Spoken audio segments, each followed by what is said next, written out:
Get your films on with the Blurs. Once an idea has taken hold of the brain, it's almost impossible to eradicate. Unpacking movies has never been more spot on, woke, fire, and just plain lit. They are lit all the time. So if you're unsure whether or not to plop down some cash for a film, check out the Blurs. When a man with a 45 meets a man with a rifle, the man with a pistol is a dead man. Brondo's got what plants crave. It's got electrolyte. You really only need to hang mean bastards.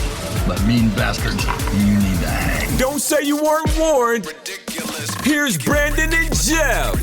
What's up, ball bags? Welcome to a very special episode. I can't even remember what fucking number we're on right now. Well, I think we're 170. All right, welcome to episode 170 of the Film Blurs. I'm Brandon Norwood, aka Hero Protagonist, aka the true father of Joe, Kanye, and Drake's kids. That fucking child support money keeps coming in, baby. AKA Papi Chulo, AKA the Glizzy King, King of the Glizzies. I decide if it's good or not. AKA, oh, let me explain this joke because you would appreciate it, Dave. You know, one day, it was Christmas, actually. It was Christmas a couple of years ago. My brother's friends came to visit, and we had Christmas together, and we were watching Armageddon, and we all realized how fucked up the animal cracker scene is, because you have Ben Affleck shoving animal crackers in fucking Liv Tyler's pussy while her dad is crooning, and it's supposed to be romantic. She's like, I hope people around the world are doing this. And we all looked at each other like, bro, what the fuck? This is PG-13? And then you remembered who directed that movie, and you're like, oh, it checks out. Yeah, so that is the birthplace of Mr. Krusty. I don't want to close my eyes. AKA the Lethal Protector, AKA Craven with the K, AKA Ezekiel Sims, bad ADR, don't match my mouth.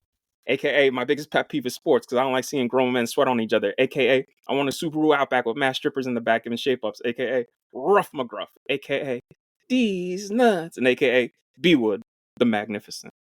And I'm joined here with...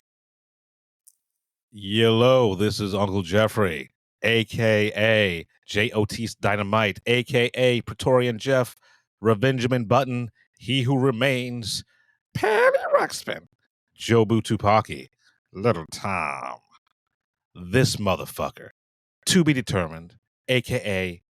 the Black Giovanna Ribisi, a.k.a. Chocolate Tarantino, a.k.a. Ebony Spielberg, a.k.a. the Final Boss. And we're joined here today by Dave Gonzalez of the Cinematic Reel. Dave, introduce yourself. Hey, what's going on, everybody? Happy to be here. My name's Dave Gonzalez. I don't have any AKAs, but I'm just happy to be here to discuss this lovely film today. All right. Well, we're gonna talk about Jurassic World Rebirth. The how was it? 4th in 10 years? Because Jurassic World came out in 2015. It's the 4th one, 3 years after Jurassic World Dominion.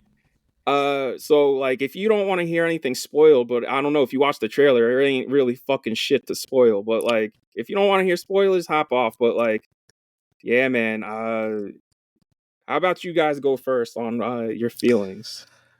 Dave, you want to go first, or you want me to? So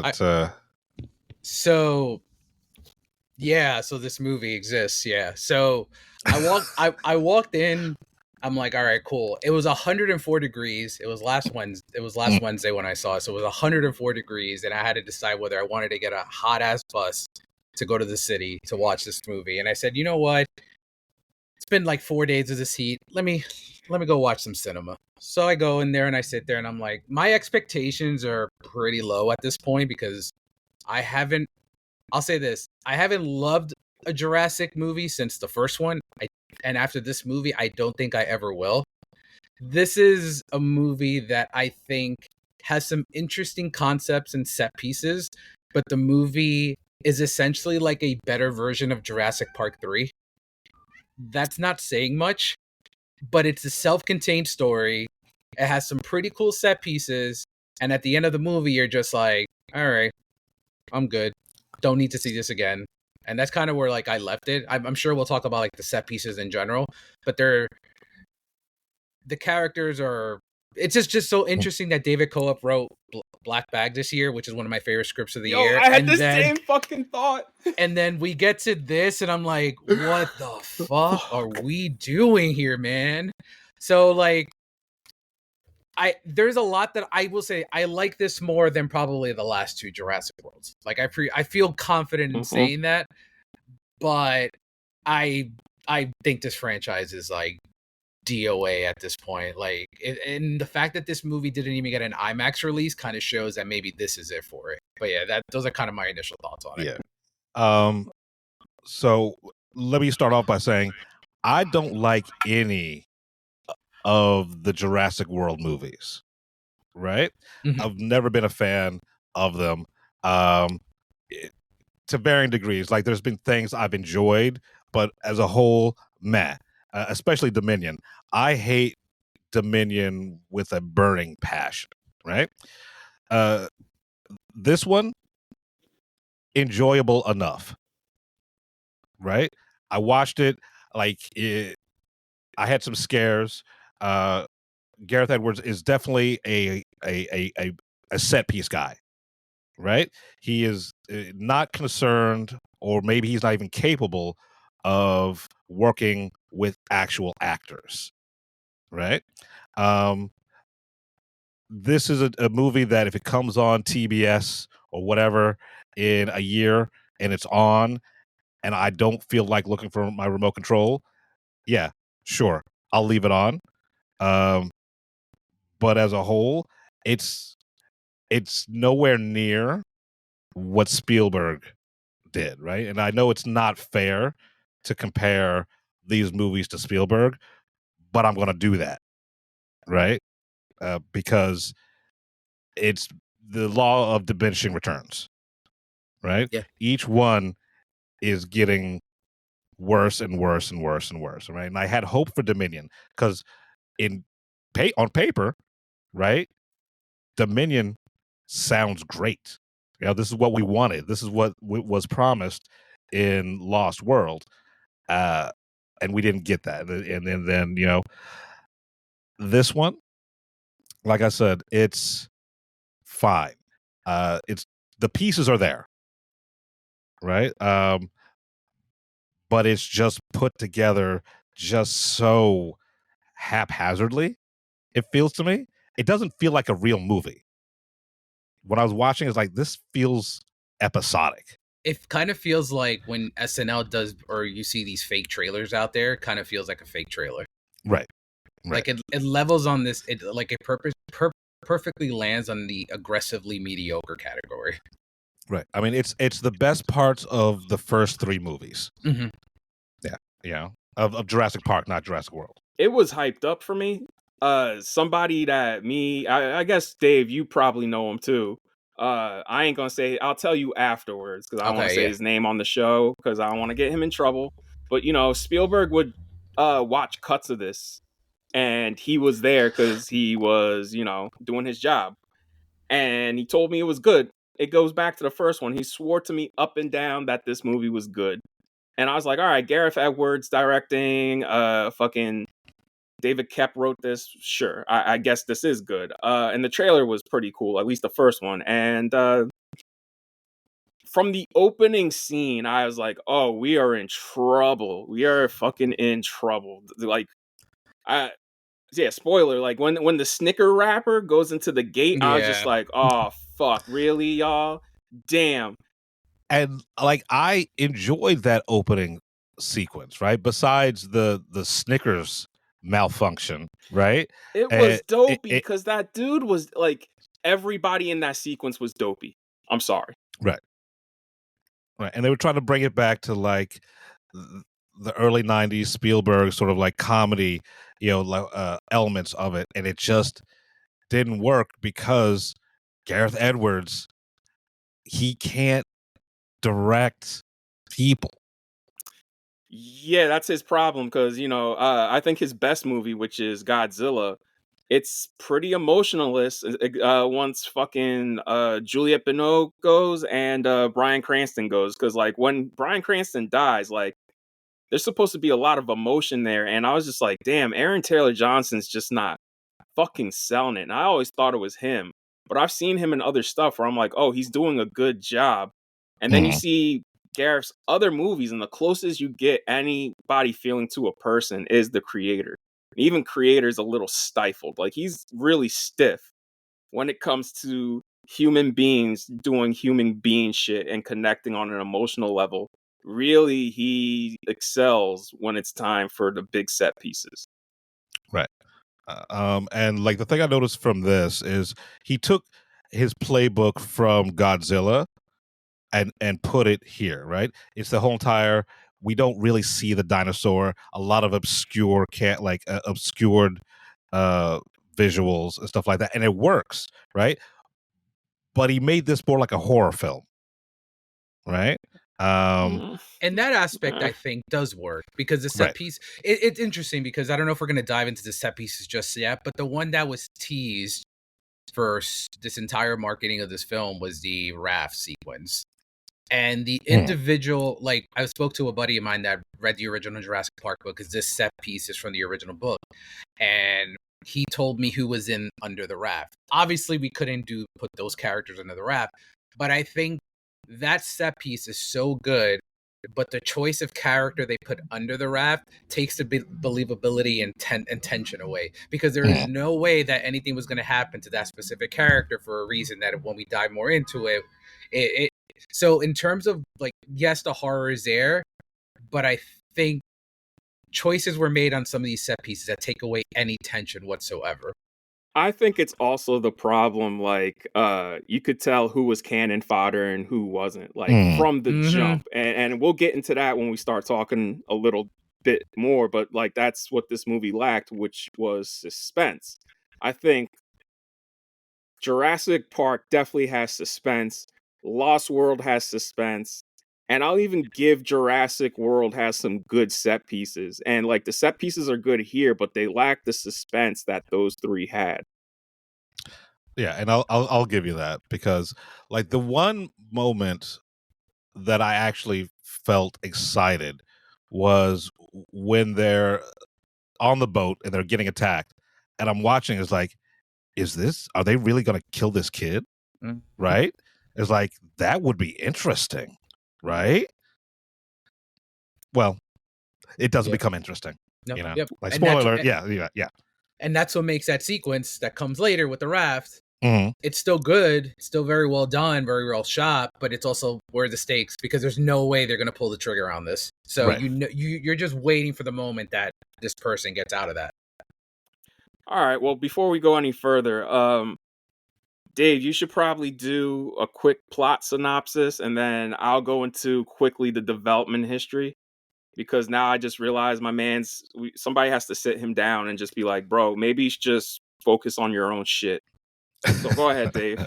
So from memory, this movie takes place 5 years after Dominion. I didn't even realize it was 5 years. Okay, a lot of time has passed. Yeah. Right. Makes no fucking sense.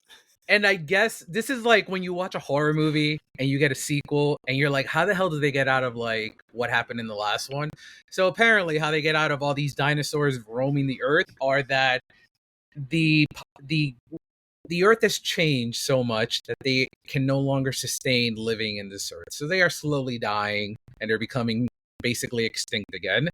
And then now there is which is fucking bullshit. I hate when they randomly find random locations, like, 30 something years later. So there's a random third site that has been hosting hybrid, I guess we can call them, dinos that were too dangerous to be put into society or brought into the parks.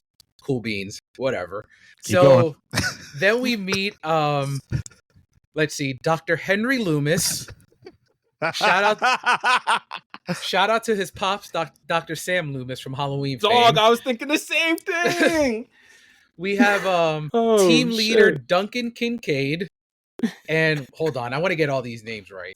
We have Zora Bennett. Yeah. And Martin Creeves, you knew right away where that was going. And then, so correct me if I'm wrong, fellas, like, was the family in the trailers, or this just No. came out of nowhere? No, this No. came out of nowhere. Okay, so then we have this family who, as a parent of a 2-year-old, I don't have to worry about this now, but there's a father, his 2 daughters, and the boyfriend who randomly just goes on this family vacation for some random reason. And they're riding a boat in the middle of the ocean, and then these random hybrids come in, and then they are stranded. Are they hybrids though? Because like those aren't hybrids. So we're gonna get into that. It's the mosasaur and the spinosaurus. Okay, so They're those aren't attacked by hybrids. the Okay. yeah, they're attacked by the mosasaur, and then once they get to the other boat, then they're attacked by both the mosasaur and the spinosaurus. And I was like, Got you guys bring back the spinosaurus, and it sucks. And so the reason this family and this crew meet is because this crew is on the way to get blood samples of 3 different types, because it's going to create this like saving drug for heart disease. Sure, why not? And then once they combine forces, like Power Rangers do, they end up on this island, and I guess this is where shit goes. Hijinks and shenanigans. Yes. Did I nail the premise right? Or yes. Yes. Yeah. I mean, that's pretty much in a nutshell. And hearing you say it makes me upset. Right? Like it's like, that's the movie that we watched for 18 hours, because it's a 2-hour 15-minute movie that felt like it was 4 hours. I think that's also, we'll get into it a little more, but if you look at like the first 4 Jurassic movies, Fallen Kingdom is when they started getting long. The first 4, they're only a little over 2 hours. I did a rewatch because I'm a masochist and love rewatching stuff because I'm a completist. So I'm like, you know what? I love watching bad movies, and I own all of them because if I own one, I have to own all of them because I'm an idiot like that. Dominion, this is my biggest sin in probably the last few months, is I watched the director's cut of Dominion, which is 3 hours. But it is better. It is better. It's still a piece of shit, but it is better. I love your positivity. It's just so long, and whatever. The best part of that movie was the credits in the end of the day. So I think they dropped the ball twice now, and that's partially the blame to Spielberg, because they have a movie here, especially at the end of Fallen Kingdom, when you see a Triceratops land on the World Trade Center and it starts laying eggs, like a pterodactyl, I should say. I'm like, okay. And you see the mosasaur as people are surfing. I'm like, you guys got a really fucking cool premise. And twice they haven't used it, which is, how do humans and dinosaurs coexist in modern day? Like, I would like to see a dude giving a board meeting and he's standing by the window and a pterodactyl comes and eats this motherfucker.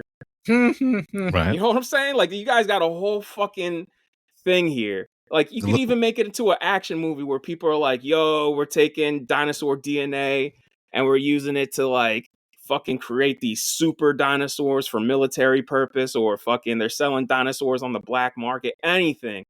And we've just wasted this premise because this idea for this movie came from Spielberg himself. A few months after the release of Dominion, apparently he had this idea of, what if there was these mutated dinosaurs on this exotic island and these people are cut off from help? And I'm just like, Steve, like, because reading the development history, apparently some of the ideas that Spielberg had for the previous Jurassic World movies, even Colin Trevorrow was like, I definitely don't think we should do that. And so coming think from about Colin that. Trevorrow is Yeah, that's what I'm saying. Yeah. So this whole movie like, exists because he came up with this story. And it is what it is.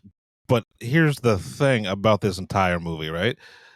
They trump up the fact that we're going to be seeing all sorts of mutated, fucking badass, nightmare dinosaurs.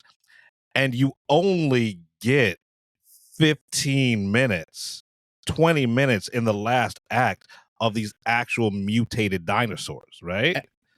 And I gotta say, the one that they hyped up the most looked like dog shit. The Rancor Yes, Beast? yes, Yeah. yes. Just Yo, absolutely the Right. D-Rex. It's a fucking Holy Rancor Beast. shit. Holy shit. Me and Jeff saw this early, and we saw it with the general public, and I'll be real with you, that was a mistake. Because ever since they've done even the first press screenings, I remember my boy, Clayton, he went on Twitter, and he was just like, yo, I don't think we should be doing Jurassic anymore. And I was just like, oh, fuck.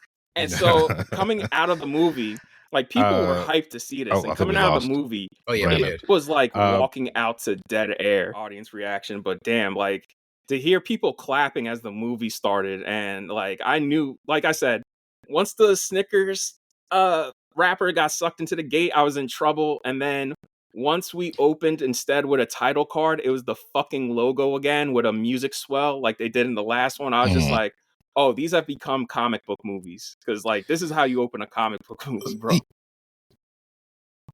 And like, and I said this, last week when we were talking about it. This is not going to lose money because there's a certain subset of fan, right? I walked in and I looked at the audience, right?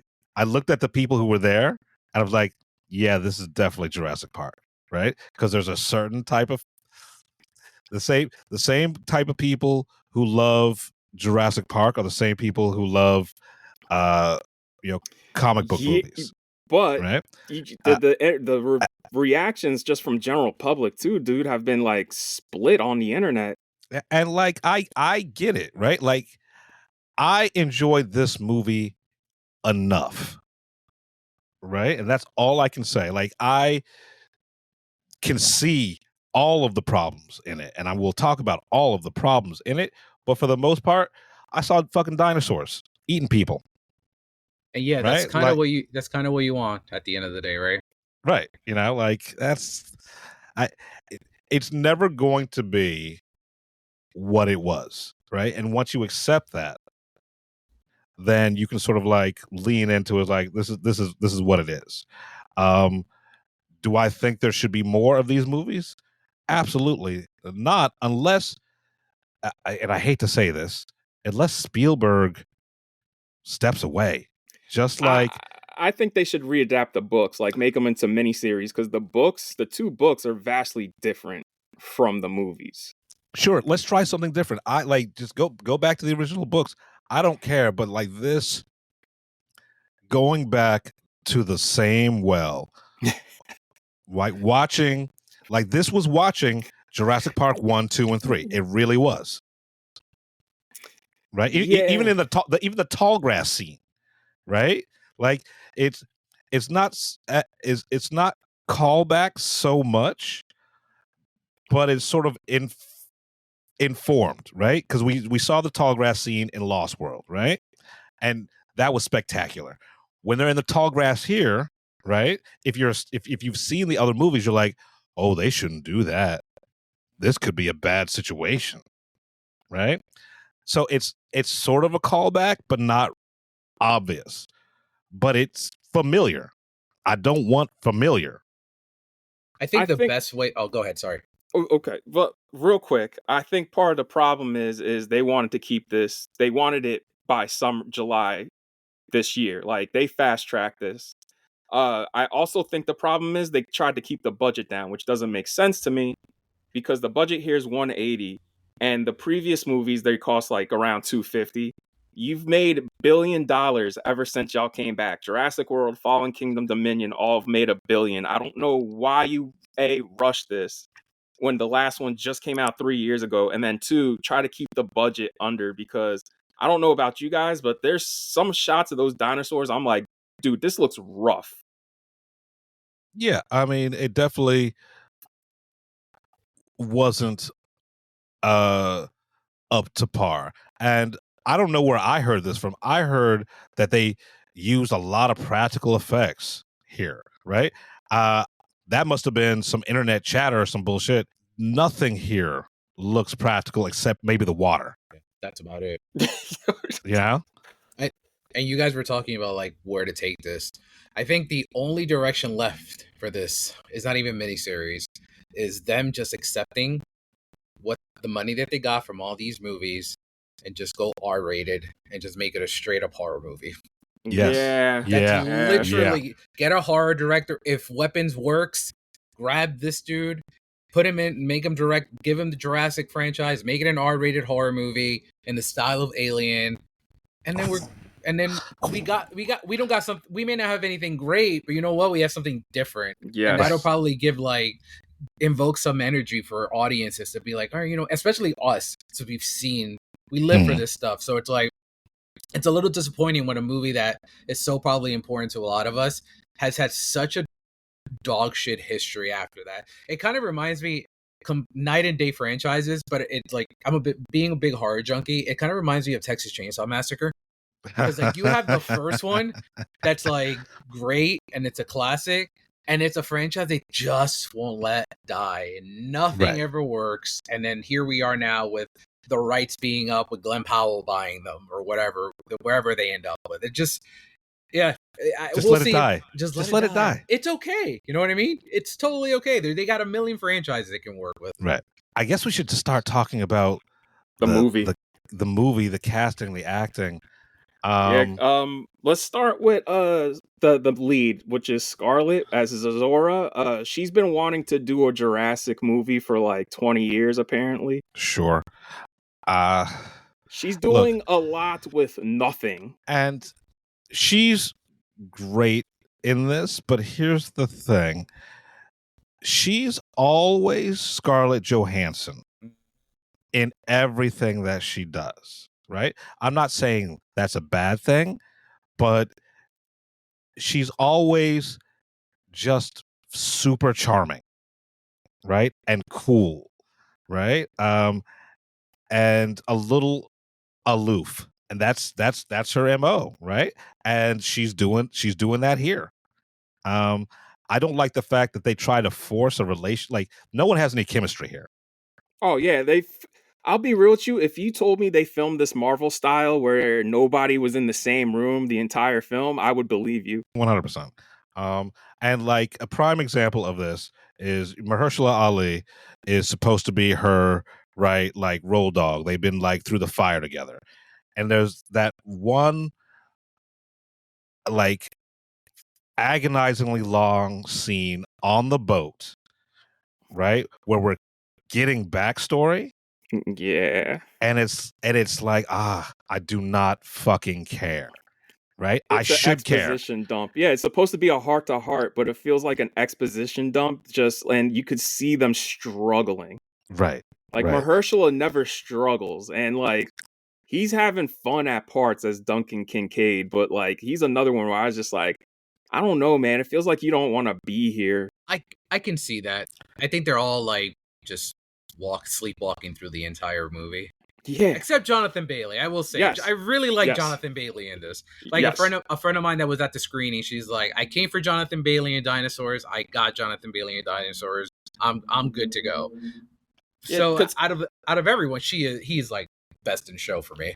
I think Dr. Henry Loomis is the closest that comes to a actual character and not an archetype sketch.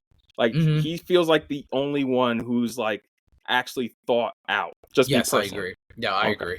And let's talk about the family. Here's my question, and y'all got to answer this for me. So it's established that these dinosaurs are dying out because they can't live in our fucking climate. So you guys got to answer me this. Both of you, I need an answer about this. If dinosaurs are dying, why then would we end this movie with the little girl taking the baby Triceratops named Dolores home with her? That dinosaur is gonna die. Merchandising. How'd you feel about Dolores? She's cute. It's cute, right? Like it's for the kids, right? It's literally they did that so they could sell little Dolores dolls in Walmart. A lot of this shit doesn't make sense. This is badly written. Yeah, it's like let's not front. It is badly fucking written. If I hear the word equator one more time, I want to punch someone in the face.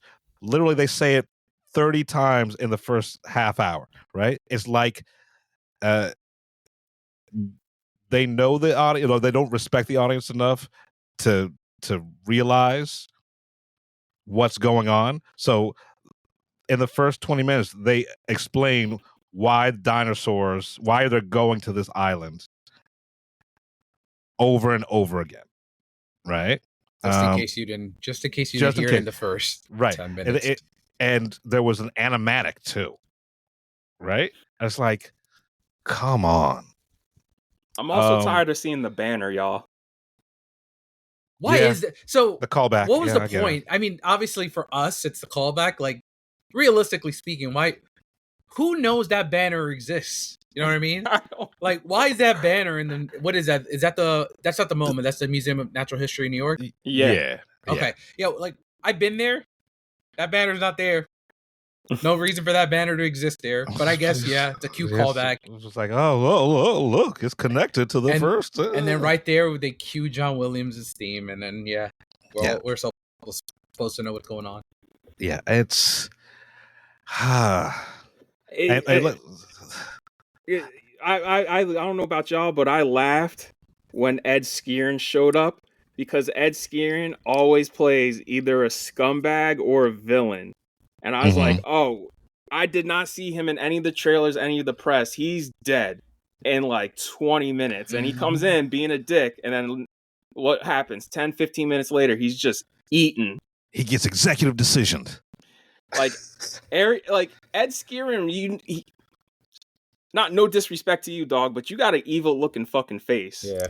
And you jumped ship from probably one of your biggest roles, which was Game of Thrones, playing probably the only good guy character on that show. You jumped ship to play Agent 47 in like the 18th Hitman reboot. Was he Agent for did he play Agent 47 in one of these? Oh. Yo, I like how fucking both what's my man's who played Raylan Givens?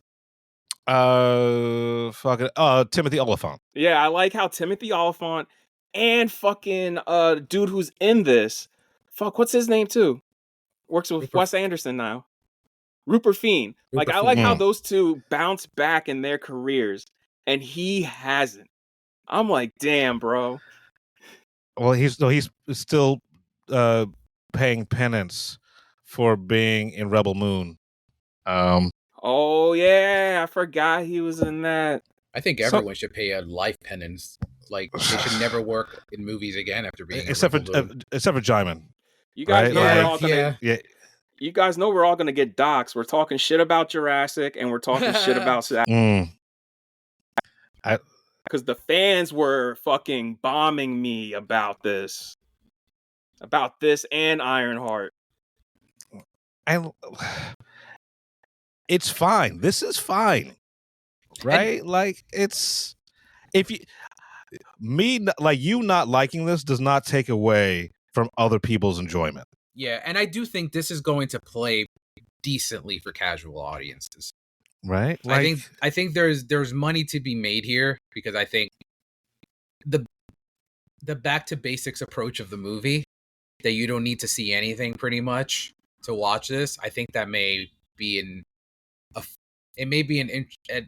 interesting way to get more audiences that maybe were like, you know what, we're done. Like, this franchise jumped the shark. Yeah, but if you've seen one of these, man, I mean, oh yeah, if you've seen one of them, you've seen them all. But the way the movie's being marketed as, I can see like a general audience, because I kind of like look at the casual base from family of mine. When they ask me like, oh, this new Jurassic movie, is it worth seeing because, it looks like it's different from the other ones? That kind of shows of like where the casual gauge is. Like F1, they're all in, and it makes sense with the box office hit. So I do see like there's something here. Like, and you asked about the family. So my 2 cents on the family is this: I was really into the Manuel Garcia Rufio character. Ruben Delgado was the father. I liked him. I thought his performance was solid. I liked the daughters. I find in really unrealistic nature of the boyfriend. Mm-hmm. Like they try explaining that she brought him along because she's going to NYU and she wants to spend time with him. And I'm like, I'm with you. I don't think any father, especially a Latino father, would let this. It's Right. it's not that he's there. It's that he's a fucking asshole. Right. Like that's my issue. Right. And That's like true. we're supposed to see him grow and everything like that, but he starts off as such an asshole. Mm-hmm. And like, here's the thing. I'm not getting on a boat in the middle of the ocean with my girlfriend's father. Oh yeah. Right? Yeah. Right, who I just met. Like, maritime law. If you fall off and you die, guess what? He's not getting convicted. Bro, them being in the middle of the ocean on that boat, I'm like, get the fuck out of here. Like, if that was a actual yacht, I'd be like, yeah, that is just a day yacht. Like, hey, we're taking this Right. out to the bay, sail around, and come back. I'm like, when he said, yo, we're traveling across the ocean, I'm like, what kind of irresponsible fuck are you, man? Okay. And you know, the family in of itself, like you said, David, you like the daughters. I wish someone would write teenage girls how they are, right? Because she just seemed unrealistic. She seemed bitchy for no reason, right? And then you got the cute, precocious kid. Like, it hits all of the marks. Oh yeah. Right? There's no nuance. I wish this could have been two different movies. Right? Yeah. Right? Like, you could have had, and I'll throw this out there. This is what they should have done. Jurassic Park or Jurassic World Rebirth is the team going after the dinosaurs on the island, right? The next one is the family surviving on the ocean and landing on the island.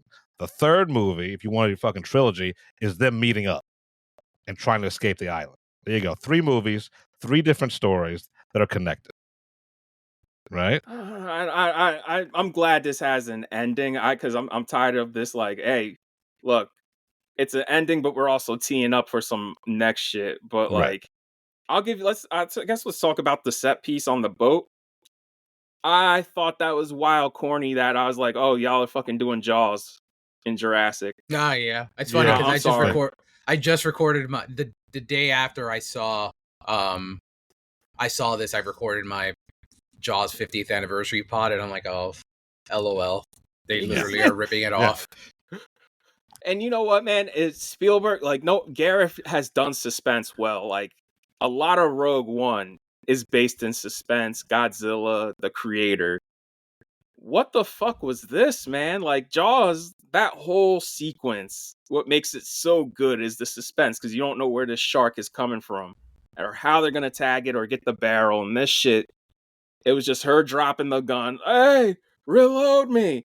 Hey, strap me in. It was, and you knew exactly right then and there who was gone. Like Ed Skeirin, the girl who I don't even think they utter her name. They don't give any of the cannon fodder names. And right? the French dude, the black French dude, like those Right. two might as well just not have been in the fucking movie, period. I was like, all right, so I'm waiting for Minority 1 to die, Minority 2 to die, female presenting person, when are they gonna die? Like, it's check mark. And by the time we get to the island, we kind of know, like, Rupert Friend, Martin Creed, Right. he's gonna be the last one to go, and I was like, it's gonna be the hybrid, the D-Rex or whatever that's gonna take him out. Right. He kind of go ahead. Sorry. I mean, from his first, because the movie opens after the whole gate sequence where the D-Rex escapes. Like, when Zora gets in the car and is talking to him, I'm like, oh yeah, he's supposed to be a slime ball, just the way y'all lit him and the way he's talking. And like the whole, like, I wish they would move this dying dinosaur out the way. I'm like, all right, y'all are selling it a little too thick that we're not supposed to like this motherfucker. And like, I'm gonna go on a tangent here. I'm gonna like kind of offshoot. Can we give it up to Paul Reiser from Aliens for being the best scumbag, like Corporate bad guy. corporate bad guy? Because at first He's a good, like, he seems like a good guy, right? And then when the 100%. turn happens, it's like, okay, I did not see, like, maybe I didn't see that. This way, I mean, in this movie, this dude might have been twirling his mustache throughout the entire fucking thing. Not as bad as Esai Morales, though. That motherfucker might as well just been like, he was like straight up from Dudley Do Right, that dude with the fucking top hat. Yeah. Catch me if you can, Ethan. I was like, damn, McQuarrie and David Koepp. Everybody's losing their fucking minds, man. Jesus Christ. The way that character was set up reminds me of Fallen Kingdom. Oh my god, was it Eli Mills? The one that sends Owen and Claire to rescue, like, yes, you knew from the beginning that turn was gonna happen. It was just like a matter of time of when it's gonna happen. So like they're even taking shit from like the really like bad Jurassic movies. Oh shit. Yeah, once we get to the island, I can't remember what they run into next because they get split up. The family gets split up, and our team of mercenaries gets split up. Well, no, like, all right. So when the boat's about to crash on the island, the whole entire family. Oh yeah, they jump off. They jump off to save the daughter. Save the daughter, yeah. And then the boat crashes, and then we get to all sorts of mayhem. I can't even remember what fucking comes next after everybody gets to shore, other than like the family slowly going through the forest, and then the dudes following the Mario pipes. All right, dude's taking a piss, and two raptors sneak up on him, but something else eats them. I can't even remember what. I think it was a pterodactyl or something like that.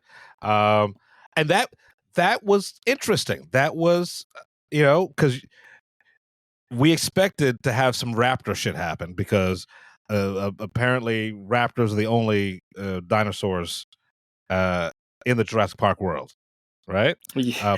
People love fucking raptors, apparently. Motherfuckers didn't know what a velociraptor was before 93. Yep. Right? And then all of a sudden, you're raptor crazy. But I like that, what happened there. I like that subversiveness. But also, bad writing. Everybody's just turning their back, going off alone, right? Like, especially the family, right? It's like you are on an island that you know is inhabited by dinosaurs, right? By creatures that are billions of years fucking hunting and killing. And you're just going to be like, oh, willy-nilly, let me just fucking go off here, go on a side quest to piss. It's just like, it's dumb. Yeah, no one makes really smart decisions in this movie. Like no one at all. And that's due to the writing. I mean, it feels like a first draft. And no one checked on him and be like, yo, let's just get a rewrite on some of this shit. Were there any notes? Like, did anyone was like, but why would they do this? You're like, nailed it. He probably, I can imagine he handed it in. He's like, no notes, done. Could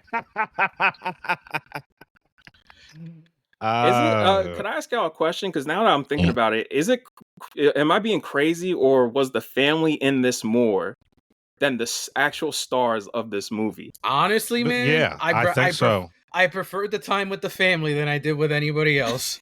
Because but it especially like you guys mentioned it before, that like exposition of like why we're here emotionally. I'm like, oh, it's so bad. I mean, because when we get to the brontosauruses, like those are also mutated, and like I'm sorry, this is the point of the movie where I realize none of these hybrids are particularly that cool or different or anything. Like the what's that thing? I guess the whatever hybrid T-Rex they did in the first Jurassic World, that was cooler and scarier than the D-Rex. The Indomnosaurus or something like that? Yeah.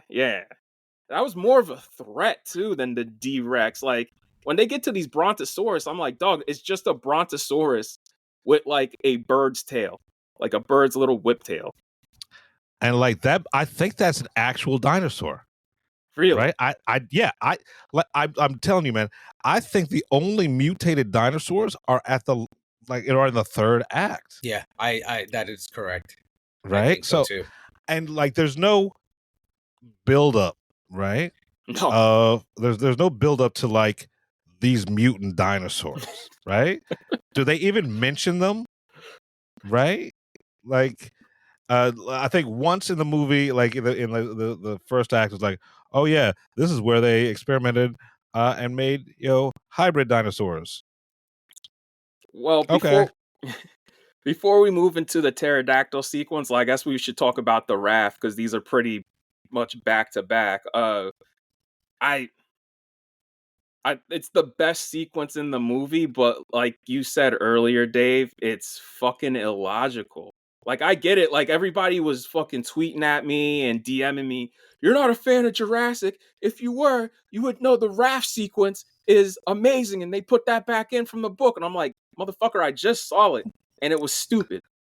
Right. And also, just because you're a fan of the movie doesn't mean you need to read the book, right? Like, this is not the film book club, the Blurs book club, right? It's the film Blurs. We're talking about the movies.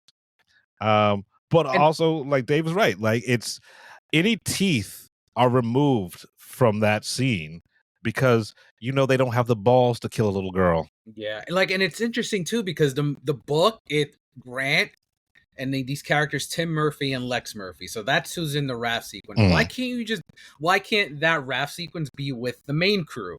There you can be like, you know what? Maybe they get Mahershala. Maybe they'll do like a Psycho and get rid of ScarJo in like the middle of the movie. Probably not, but you know what I mean. Like, right. You can actually sit there and be like, oh, is someone actually going to go here? But instead, we're like, it's a very cool sequence. I'm not going to say I didn't like it, but it's also like, there's no stakes. You literally think everything's taken away.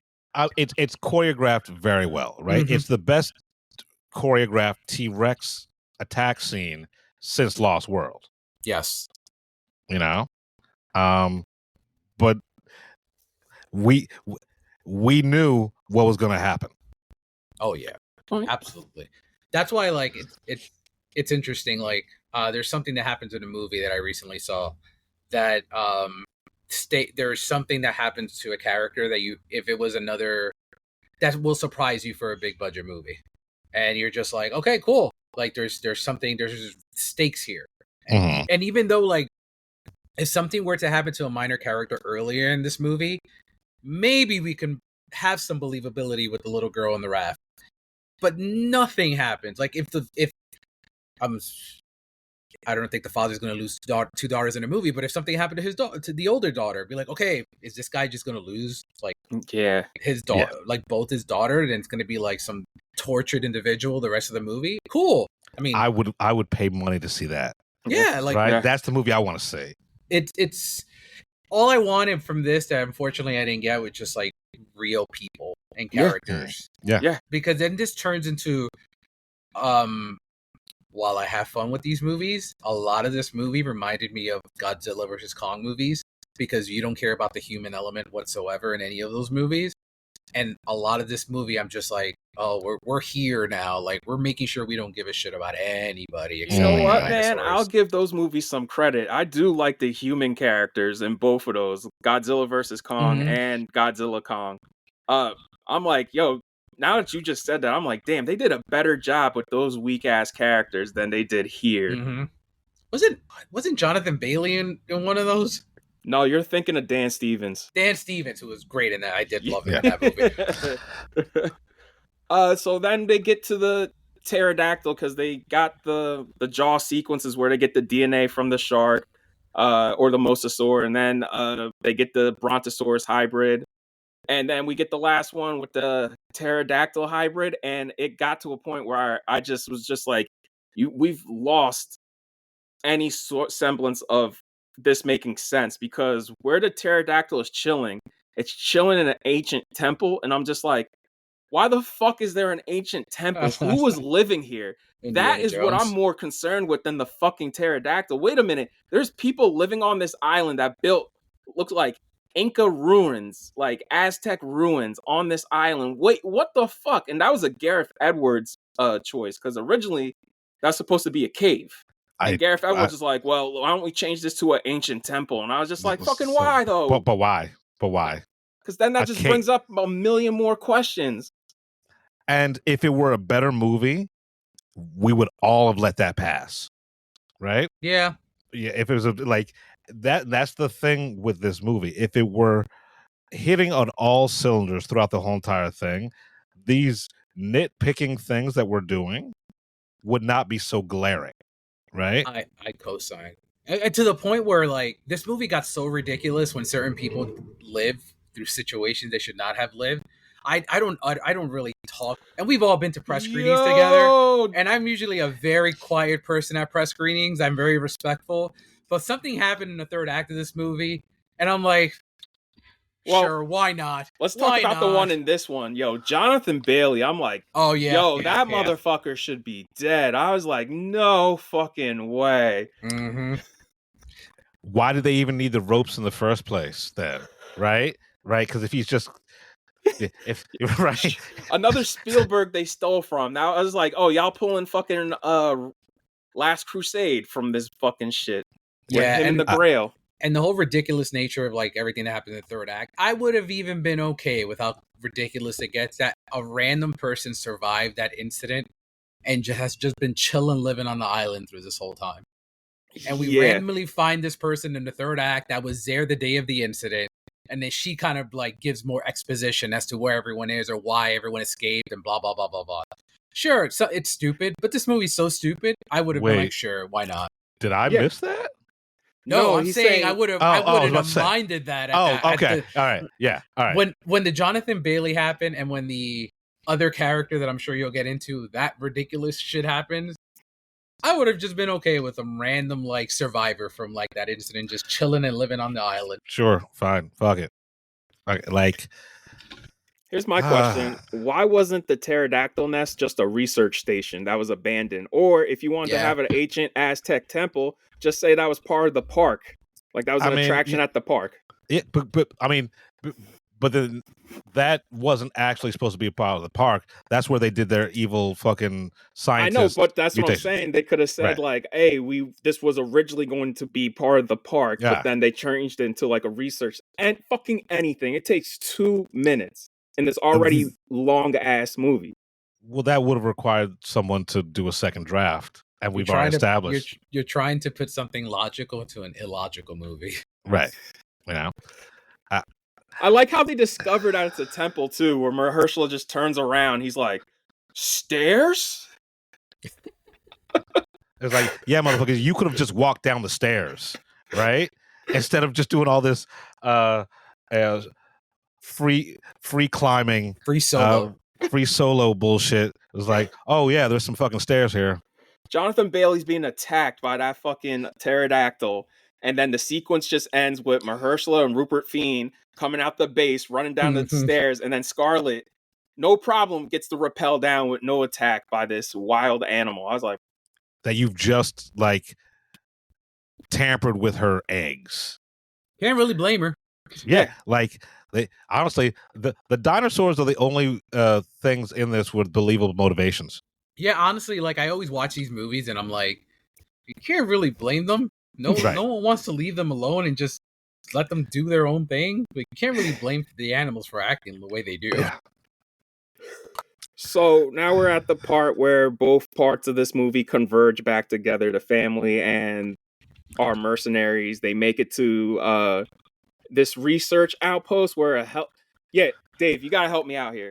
Why the fuck does the helicopter come around? Like, how do they know if people are still on the island or not? Because it's been years, right? No, that was plan B. That was plan B. So if I remember correctly, ScarJo said at the beginning of the movie that if they don't make contact for 24 hours, they will have a helicopter like just circle the island to see if they were alive, and they would give them 2 minutes. And if they didn't see them for 2 minutes, they would just leave. Okay. Yeah. All right. Sure. All right. Ticking clock. Yeah, you got to find a way to put a ticking clock in there. I'm like more impressed with myself that I remember this fucking movie as detailed as I did. Good for you, man. Good for you. So by this point, we are like an hour 40 into this, and it took us less than 30 minutes to get to this point because literally nothing happens in this motherfucker. Go ahead. Yeah, and this is where we actually see the mutated dinosaurs, right? We get to see the full. What were those half bird, half raptor things? What were they? Oh, that one you lost me. I have no idea. Yeah, I Right, know like, exactly as- what you're talking about. Those Like, look wow. pretty cool though. I will Yeah. say they look better than the D-Rex. 100%. They look like a mutant dinosaur. Mm-hmm. But then we got to fucking trot out the same set piece they've been doing over and over again with the Raptors when they're in the convenience store. And I was just like, damn, Dr. Pepper paid mad money to be in this motherfucker. Did that work for you though? That sequence with the It was Raptors? fine. It was fine. I think it was cool at the end of it that ScarJo took one down with a gat. I was like, that's pretty cool because we never seen one of these killed like violently like that before. But then like, I guess we transition to the escape where they find a dinghy and they're gonna escape on this dinghy. And well, first off, homeboy Rupert Friend obviously fucks them over. He obviously gets eaten. They get the samples, and the whole time they're saying like, "Hey, let's not profit off of this. Let's give this back to the people." And so, in order for everybody to escape, Mahershala makes a distraction and runs off, with having the D-Rex chase him.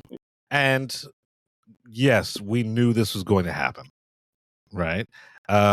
It's the Charles S. Dutton moment, where the Negro or the darky, the person of color, has to sacrifice himself.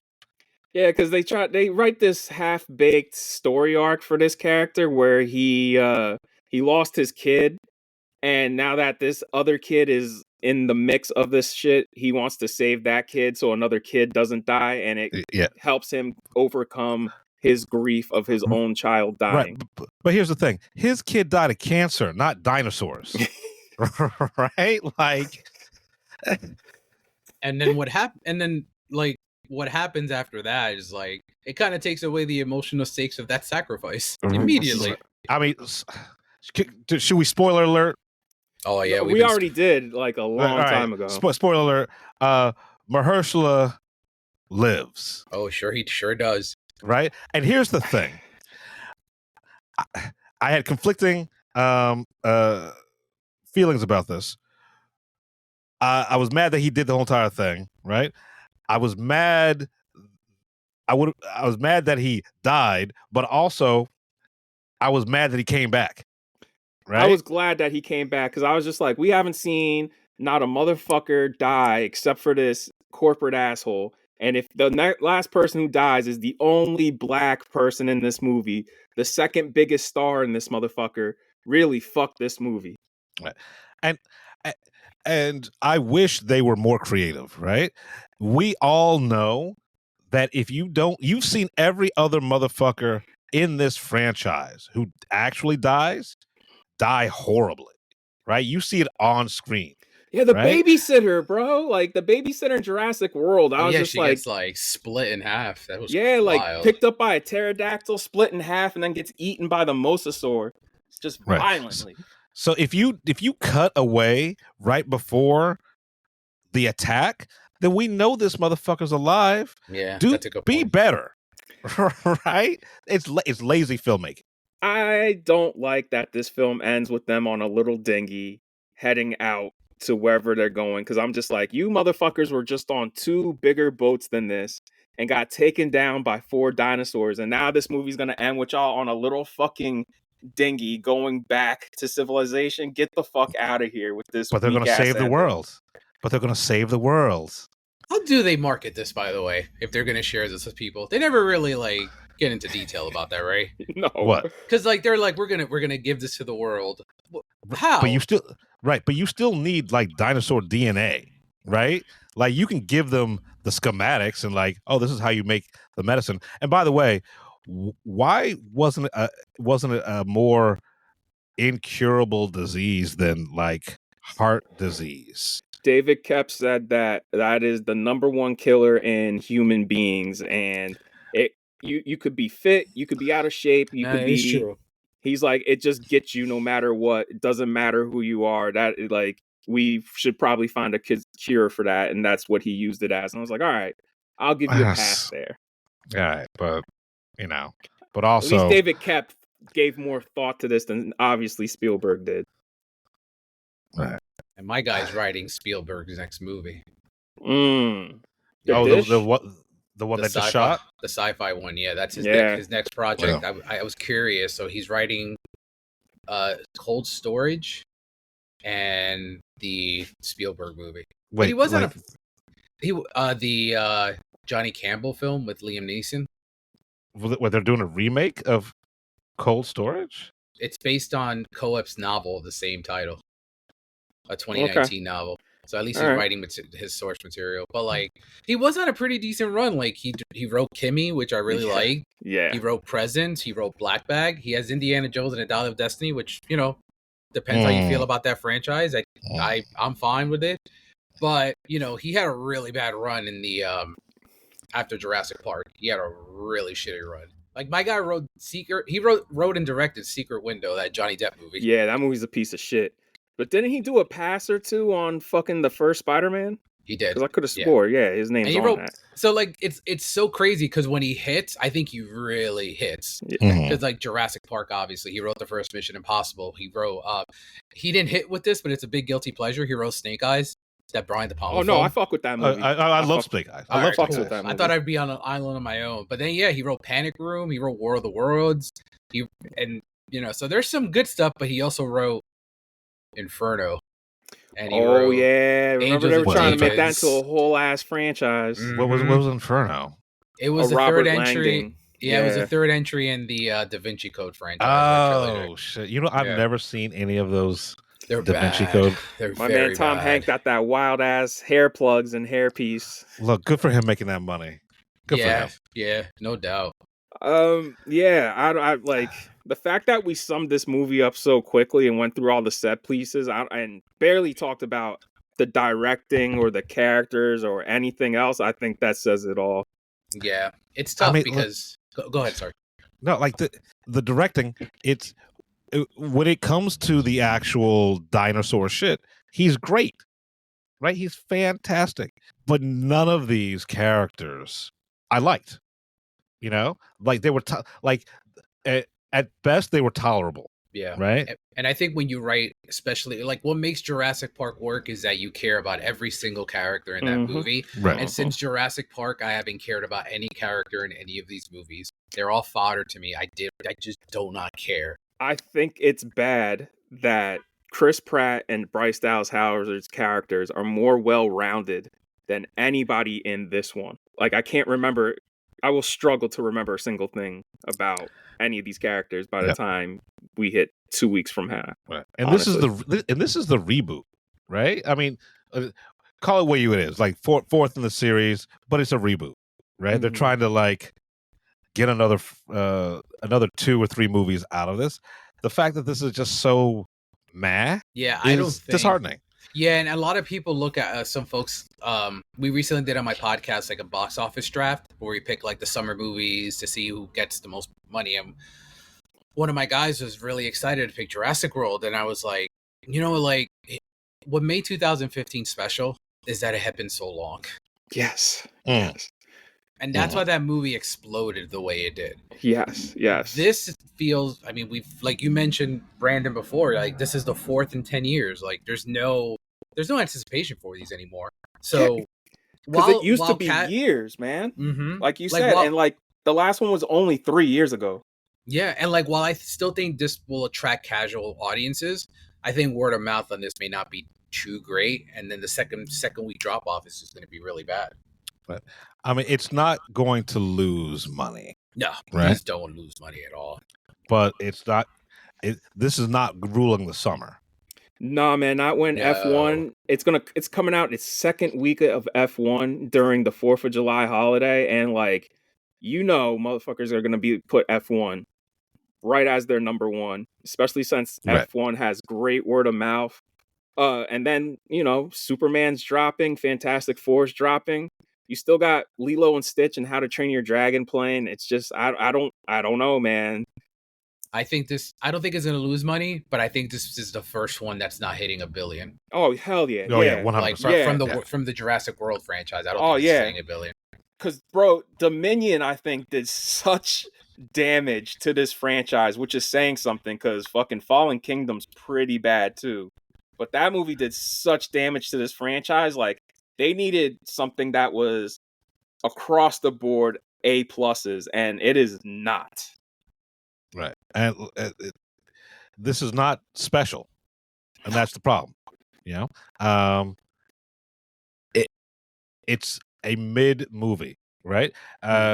Especially in a summer that is so packed. If this had come out in October, okay, maybe like Even May. yeah. All right. Well, Dave, and then Jeff, you go ahead. Dave, why don't you go ahead and give your ranking of the Jurassic films? Let me pull this up on the letterbox. So the last place is Jurassic Park 3. Unfortunately, that one just that You don't like the raptor talking? Alan. It's more on like the reason they go to that island and how Alan Grant is basically played like a fool the entire movie, only for like a little child to pick up the phone and then I'm like, I mean the cage pterodactyl sequence is pretty cool. I will give them that. Yeah, and the Spinosaurus I thought was cool. Yes, but Dave, I will tell you this. And Jeff, the one thing I hated about Rebirth is when they name drop Grant, where he's like, I studied under Alan Grant. I was like, stop that fan service shit. You did not need to do that. I was like, fuck you guys, man. Yeah, no, I feel you there. Dominion would be next. Okay. Fallen Kingdom would be next. Okay. Then right there is where Rebirth would go, right here. So, and then after that is Jurassic World. And then the first two, which I don't even like the last world like that much at all. Well, I get it. Yeah, nah. It's like, and that one doesn't get a pass for me because it's Spielberg. Like, there's, it seems like, I don't say this like often with Spielberg, but that one just felt like a cash grab. I'll be real. That has the best like set piece though from Spielberg. Which one? The one in the truck with the truck? Yeah. So for me, I'm gonna go from favorite to least favorite. Oh, are you done? Did you? Oh yeah. Jurassic Park is a masterpiece. Everyone knows. So JP 1, Jurassic Park 1. I fuck with the Lost World. Okay. I really do. After that, and I hate saying this, it would have to be Rebirth. Okay. Right?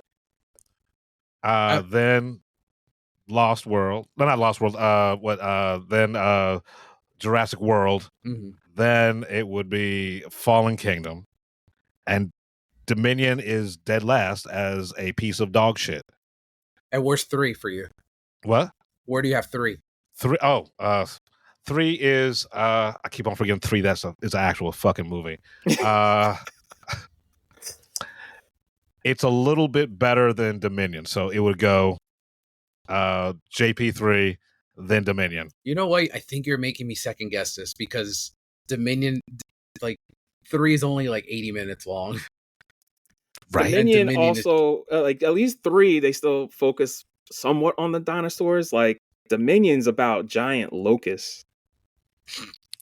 It's a fucking anti-Monsanto movie, right? Like it's but yeah, that's my ranking. Yeah. All right. Well, I would obviously it's Jurassic Park. Like we're never reaching those highs ever again.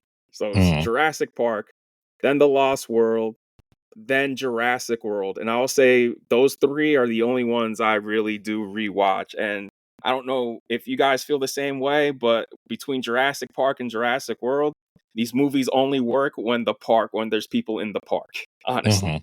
Yeah. Yep. After that, it would be Rebirth. I'll give it that. Like it Jesus Christ. Rebirth and then Fallen Kingdom, and Fallen Kingdom should be higher than Rebirth just because I thought the whole opening on the island in fucking Fallen Kingdom is amazing except for that fucking cartoon shit with Chris Pratt and the lava. That shit is fucking cartoonish. Goddamn Tom and Jerry short.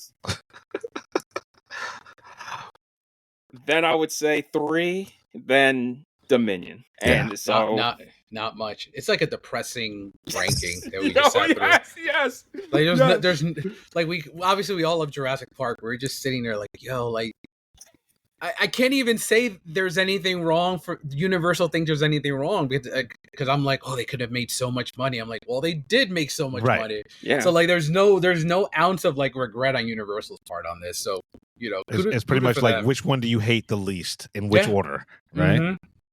Let's see, because the first one came out in 1993. Mm-hmm. Second one was 97, then Yep. 2001, and Yep. then 2015, and then 18, and then 2022, Yep. and then 25. So over 32 years, we've gotten 7 movies, and 4 of these have been within a 10-year span. That's fucking insane. That's absolutely fucking insane. That's like Marvel level shit. Not even Yes. Marvel. That's like Marvel But Star Wars level shit. You just It's crank you them know, out. you can hear the cash register sound every time someone every time someone sits at a keyboard and just like starts typing. It's just the sound of dollar signs. Right? That's fucking that's what this is. I'm gonna be real. I think that's fucking insane. They made this so fast because I know David Leitch was their first choice because they said they don't want a auteur, they want a shooter. And David Leitch left because he's like, yeah, they want this too fast. And I was like, yo, it's a problem when David Leitch leaves and it's just like, yeah, this is too fast for me. And I think too, outside of horror, and I think why they don't let this die, because if you look at their Universal's live action franchises, they really only have this and Fast and Furious in their live action. The Bourne series has been dead for a while. Yeah. I mean, unless they're going to try to do the Mummy again, which we'll see what happens there. But the horror, with horror, their franchises are set. But in terms of like giant blockbusters, they don't have much, and they're going to lose Fast and Furious in a few years. So I can see why these still continue to be made because they don't have really anything franchise wise. I'm agreeing with Jeff too. I think Spielberg needs to step back because he's also now coming back and having a hand in 4 new Transformers movies. I mean, yeah, just like Ridley Scott needs to step away from Aliens. You know? Do I agree with you? I think I do. I think I do because I really like Prometheus, but Alien Covenant is ass. Yes. Mm. Yes. He controls the franchise. Like, I don't know if you noticed, Dave. If you want to make an Alien movie, you got to go see his company in Britain and get the heads up. Which I was just like, bro, you've even said for the past 6 years the xenomorph is played out, and I'm tired of doing the xenomorph. And I'm like, so then give up control, man. Right.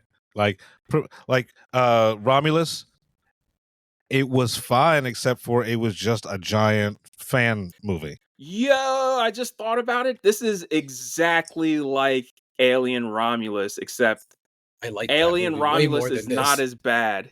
Yeah, Like, I like this is- Romulus. A Yeah, lot. that is much better. I'm not a fan of Romulus, but I was like, yo, at least they tried to make a fucking movie, as much as a fan service movie that is. But goddamn, bro, at least they tried. And like, I like Gareth Edwards. I hate Fede Alvarez, and the fact that like, That's so funny. and like the fact that Romulus is like, all right, yeah, it's an okay movie.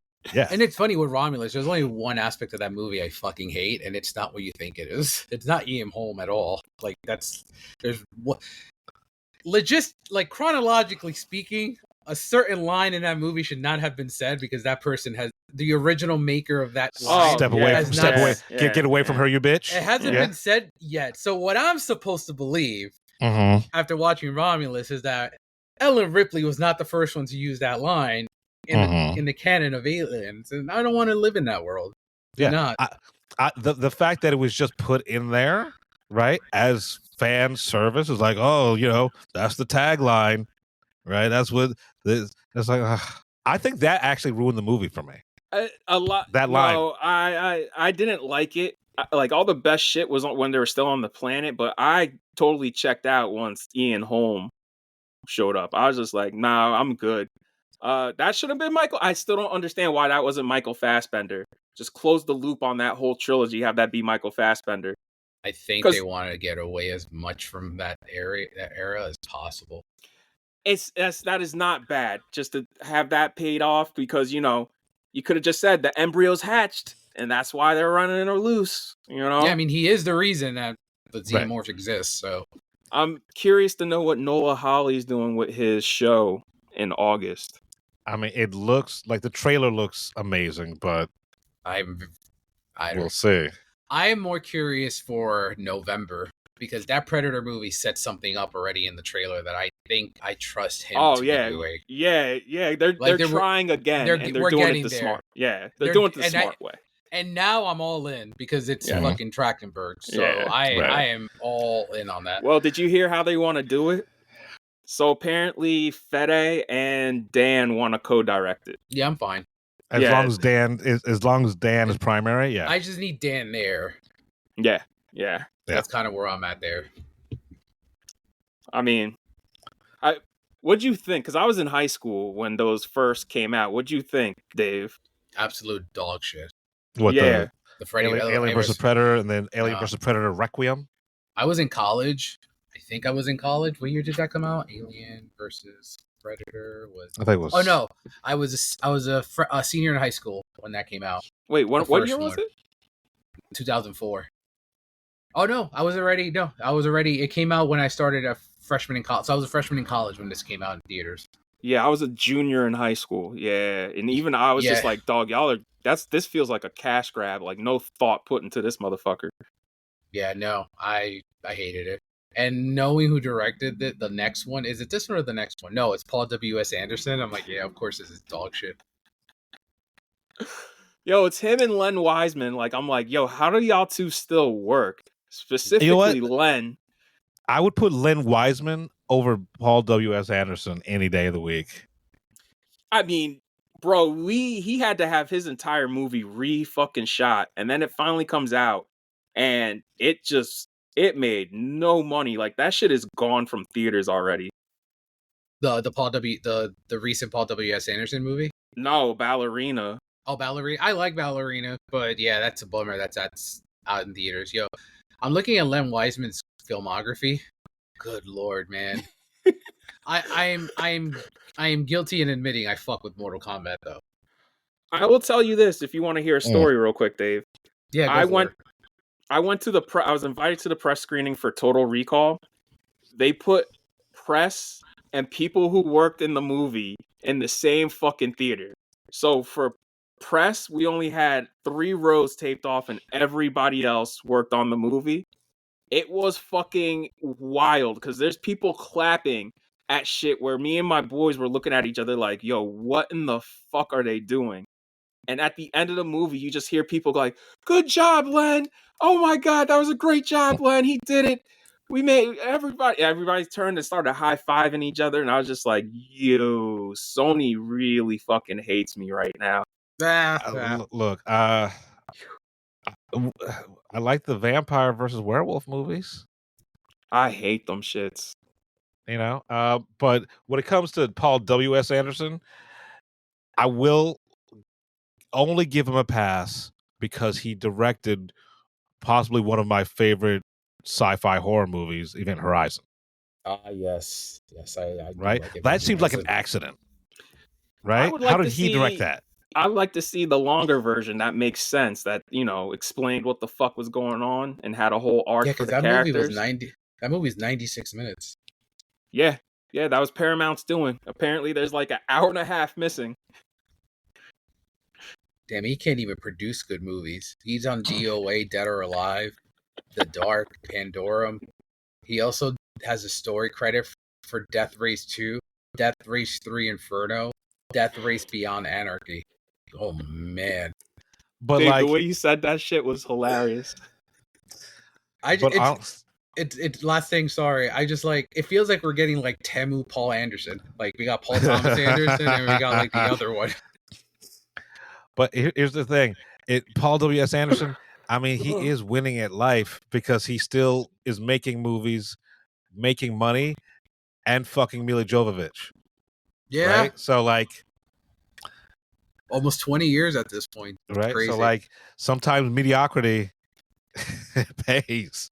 Did he direct all the Resident Evil ones? Yes. Yo, did he do that movie that came out in March? Yeah, Yeah, the Land of the Dead.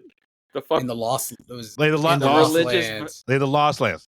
Yeah, he did. He has that type of partnership with his wife, like Rob Zombie and Sherry Moon. Sherry Moon? Zombie. Oh, brother. All right. Dave, you have anything else you want to say? I hope this is the last one. I'm not going to sit here and say that I didn't enjoy some aspects of Jurassic World Rebirth, but I think the movie does a decent job of not basically try to set up another movie. If this is it, it has a nice, not wouldn't say nice, an acceptable closing to everything. Like I'm glad they at least didn't give us someone goes off the island with all these blood samples and we're gonna have to have another movie to answer what happens. At least if this is the last one, 2 hours and 15 minutes of it, I'm not gonna say I loved it, as we basically destroyed it throughout the entire pod, but there are aspects of the movie that I do enjoy. And like Jeff said, like if it's on TNT on a Saturday and that raft sequence comes in, even though I have my issues with it, I'm gonna leave the TV on and see what's cooking there. But that's kind of where I'm at. That's aggressively mediocre entry into the franchise. I love that right there. Aggressively mediocre.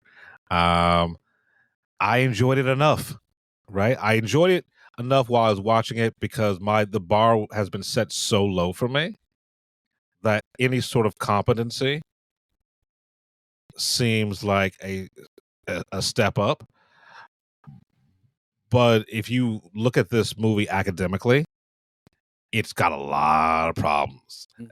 And the thing is, everything is there, right? Like if you cut 30 minutes from this, right? And you actually direct your actors, punch up the dialogue, it's good on paper. Like all the elements are good, just not together, not the way they put them together. And that's Gareth Edwards, like give him robots and monsters. Don't give him people. I think his best movie's The Creator, and even when we reviewed that, I'm just like, it's good, but it's also like unremarkable because you've seen it before. Like if it wasn't for how he made it and the visuals, I'm just like, I don't know. And John David carried that movie too. Like, oh yeah, 100%. My favorite movie of his, no, you guys have not even mentioned yet. Monsters? What, Monsters? No. Which one? Franchise. Think franchise. Didn't Gareth Edwards directed Rogue One? Oh, yeah, we talked about Rogue One. Okay, that's my favorite of his. Well, he's working off a good script. You know what I'm saying? Yes. I think that's that. Like David Ehrlich, who we all have opinions on, and I love his writing. Even he tweeted out, he's like, please, somebody, for the love of God, get Gareth Edwards a good script. And I'm thinking the same thing. I'm like, this motherfucker needs a good script. Good, right. He needs a blueprint, right? Yeah. That he can't fuck up. Yeah, right? man. You just got me more excited to watch Tony Gilroy written scripts. He also says he wished people would stop coming up to him and telling him Rogue One is his best film. He's like, I'm glad you guys love it, but like, it's not the best Star Wars, and I don't think it's my best film. And I'm like, I don't know, bud. I think it might be your best film. It's up there, and if it's not his best film, it's up there, right? And I think Andor just made that movie just elevate even more in quality. Right. Yeah. I mean, I already liked it to begin with, but Andor is such a masterpiece. It elevates this movie so much. I rewatched it recently after I finished Andor, because I binged Andor 1 season 1 and 2, and then I watched Rogue One right after the finale, and this movie just elevated itself up even more. And honestly, I loved what he did with Godzilla, as in the fact that we don't see the monster until halfway through the movie. Right? I appreciated that. It's a good movie. I just don't think Aaron was the right leading man for that motherfucker. Yeah. But maybe he could have been if dude could handle actors. Yeah, man, because like, yo, he was good in 28 Years. He was good in Tenet. He was good in damn, what's that other movie? He was even good in Bullet Train, but I can't think of that other movie he was just recently in. I was like, oh, he was good. Like, it's not like he's been bad. Even Kick-Ass, he was decent in. So I don't know. That's before he got on the rock diet. Look, listen, y'all. I'm gonna be real. Just my closing thoughts.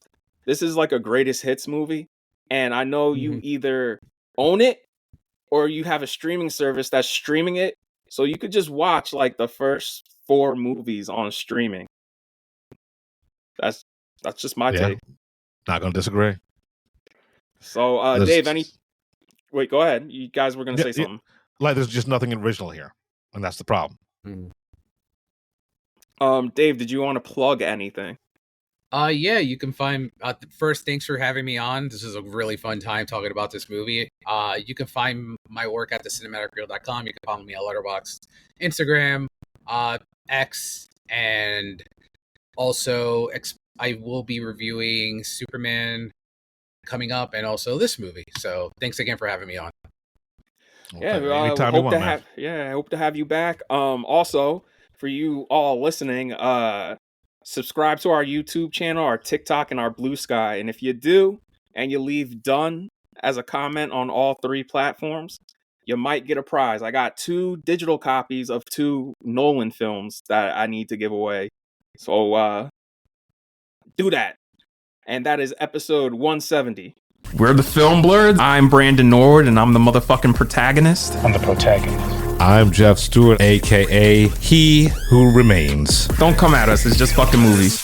You've been listening to the Film Blurs podcast. Man, I just love what you guys do, man. I never miss an episode. It's the best. It's my favorite podcast. Follow Jeff on IG on MindFireXL and Brandon on Twitter at BJN Tweets.